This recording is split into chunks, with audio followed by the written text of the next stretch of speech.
Halo kawan-kawan, mari kita lihat dulu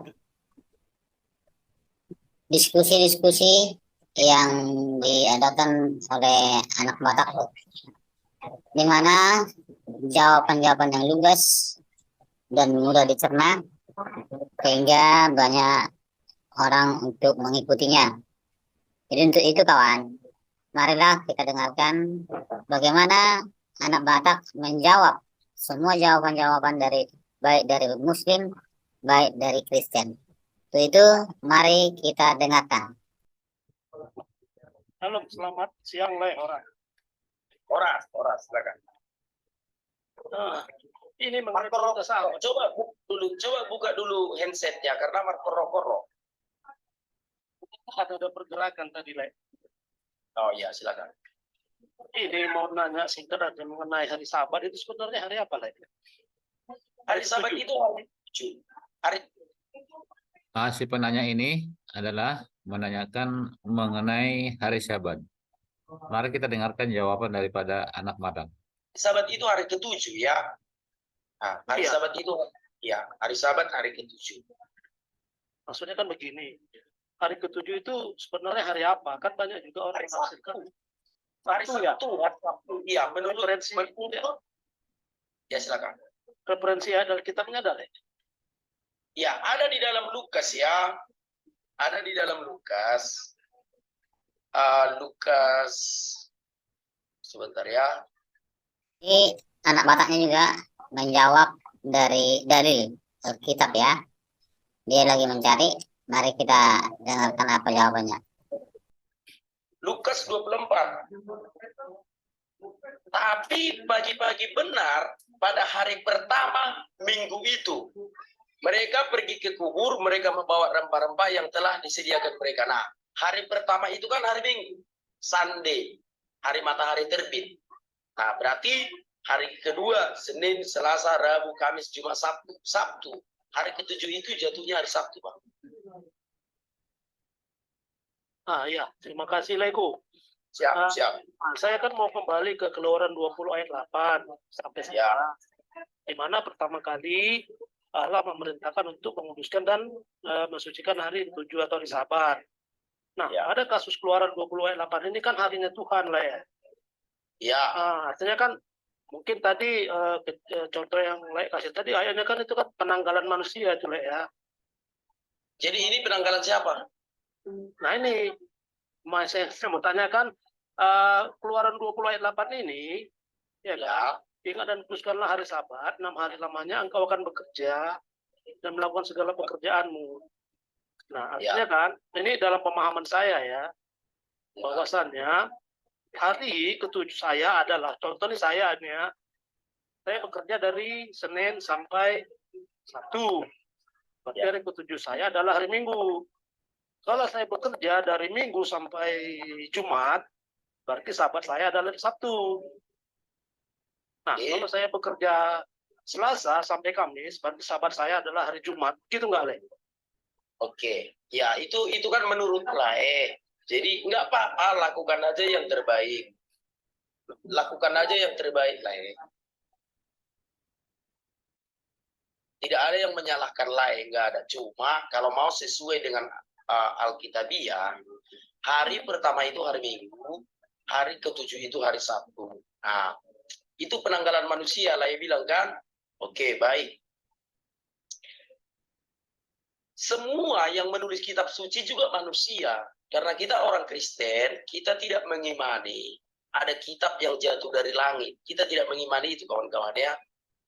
Kitab suci kita itu ditulis oleh manusia dan ilhamnya dari Allah. Ketika Musa mendengarkan firman Tuhan, maka Musa diperintahkan oleh Tuhan untuk menulisnya dan Musa menulisnya. Nah, hari pertama adalah hari Minggu. Menurut kalender Lunisol atau kalender Yahudi, dan ketika kalender Yahudi ini disinkronkan dengan kalender after date atau kalender Gregorian, maka sinkron. Hari pertama itu adalah hari Minggu. Contoh kalender kita sekarang ini, kalender Masehi. Ya, terkadang begini kawan-kawan. Barangkali kawan-kawan berpikir kalender itu ada setelah Masehi, kan begitu. Kan itu yang kadang-kadang di pikiran kebanyakan kawan-kawan kan. Tetapi aku mau beritahu kawan-kawan, tidak. Sejak zaman Yahudi sudah ada kalender.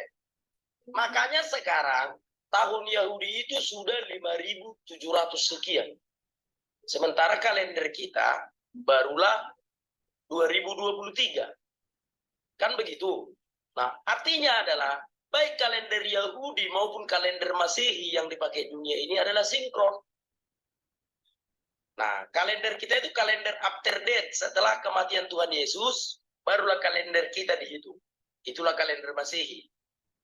Nah, lalu kalender Yahudi adalah kalender yang dihitung ketika mereka mulai bereksodus dari Mesir ke milik pusaka mereka di tanah Kanaan atau di Palestina sekarang. Nah, ketika dicocokkan, oke, satu lagi dulu. Kalender Tionghoa juga sudah sejak 5.800 tahun yang lalu, 5.700 lebih tahun yang lalu, sudah ada kalender Tionghoa atau kalender Buddha.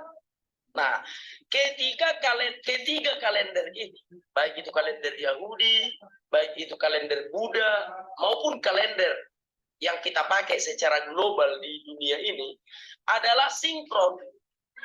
Nah, jadi sinkron itu nggak boleh bertentangan itu. Kalender Yahudi, kalender Buddha, dan kalender Kristen yang kita pakai ini. Semua itu sinkron. Nah, karena kalender kita itu adalah kalender Masehi, kalender mereka sudah ada sejak sebelum Masehi. Makanya mereka sudah 5.700 tahun yang lalu, kita masih 2023. Nah, di dalam kalender Yahudi ini, dikatakan hari pertama itu adalah hari matahari terbit. Yaitu hari Minggu, ya Sunday. Di dalam kalender kita dikatakan hari matahari terbit itu adalah Ahad atau Sunday. Nah, di dalam kalender Buddha juga demikian. Hari pertama di dalam kalender Buddha, jika di korespondensi satu-satu dengan kalender Masehi, kalender kita ini, jatuhnya hari pertama itu adalah hari Minggu. Makanya hari Minggu itu disebut sebagai hari matahari terbit, Sunday itu hari Minggu, ya, itu hari pertama. Dan sesuai dengan Alkitab bahwa hari pertama itu adalah hari Minggu di dalam Injil Lukas. Oke. Maka hari ketujuh adalah hari Sabtu. Karena semua hari-hari di dunia ini sama. Semua hari-hari di dunia ini sama, ya. Mungkin itu dulu yang bisa menjawab, Bang, silakan. Ya, terima kasih Leku. Ya. Kalau begitu, berdasarkan keluaran 20 ayat 8 ini, nanti kita harus menguduskan hari Sabtu gitu ya. Hari Sabat bagi orang Yahudi, mereka harus menguduskan hari ketujuh atau jatuhnya hari Sabtu. Yang menjadi pembeda adalah kita tidak tunduk kepada hukum sipil itu, karena itu hukum sipil. Hukum Taurat itu terbagi atas 3. Hukum yang mengatur orang Yahudi kepada Tuhan, hukum yang mengatur orang Yahudi sesama Yahudi, itulah hukum sipil, dan hukum yang mengatur orang Yahudi kepada bangsa-bangsa lain. Nah, Sabat ini ada di hukum sipil, yaitu hukum yang mengatur cara peribadahan mereka sesama mereka saja. Nah, jadi kita tidak tunduk ke dalam hukum itu. Kita hanya tunduk kepada perintah Allah. Itu, Bang.